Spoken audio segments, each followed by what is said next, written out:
27 kasi yun eh. Then, tayo ng 8 minus yun. Negative 2, diba? Magiging 4, 27, 31 yun, diba? 27 plus 4, 31. 31 plus 1. Ay, may negative 31 yun eh. So, may negative 30 siya. Magkaroon ka negative 30 siya, guys. Magkaroon ka ng 8 times 2. Negative 14 nga yung sagot. Letter C. Oo nga, letter C nga. Solve muna natin. Pero letter C yan, guys. That's right. Paano ginawa? So, meron tayong 40. So, PEMDAS lang. Number 1 pa lang yun. Napaka-grabe na kagad. No. So, number 1. Meron tayong, lakayan lang natin. Yan. Meron tayong 40. Divide 5 times 2 minus, actually madali lang ito eh. Pero baka may mga nahihirapan ba. Minus 2 times yung 8 minus 10, then meron tayong plus 1. So yung sagot dito guys is, hindi ko alam yun. Wala na boses.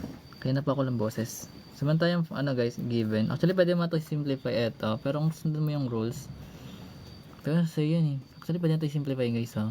Ito, na term na to. O unahin mo itong nasa term na sa loob. Nakakadepende na lang sa yan.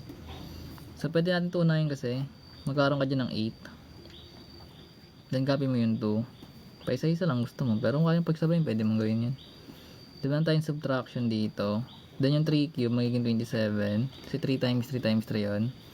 Then minus yung 2 natin. So unahin natin tong 8 minus 10, that is negative 2. Then yung plus 1 natin. So yung 8 times 2 guys, pwede natin i-simplify yan. So basically magiging 16. Pag minultiply natin yan, magiging 16 yan. Then yung subtraction, huwag kalimutan. So meron tayong 27 dito. Copy natin yun. Meron tayong negative 2 times negative 2. That is positive 4. Then meron tayong plus 1 pa na natira. So basically magkakaroon tayo ng 16 dito. Copy lang muna natin. Then meron tayong negative. Tapos meron tayong 27 plus 4. That is 31.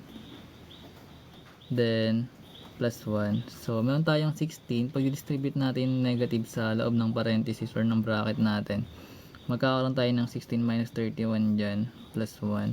Ay ba't plus 10? Plus 1. So magkakaroon tayo ng 16 minus 31. Kung gusto mo guys, para hindi ka mahirapan, kasi pwede siyang left to right. Or ikaw, depende kung paano mo siya i-solve. Pwede siyang maging 16. Then unahin mo dito para maging negative 13 na lang siya. Para mas madali. So integers na lang. So 16 minus 30. That is negative 14. So yung sign dapat pumalin dito sa ganun. Para ma-solve mo siya ng basic. Ayun yung number 1. Na-miss ko maganda. Yung kapabilisan lang. Next tayo.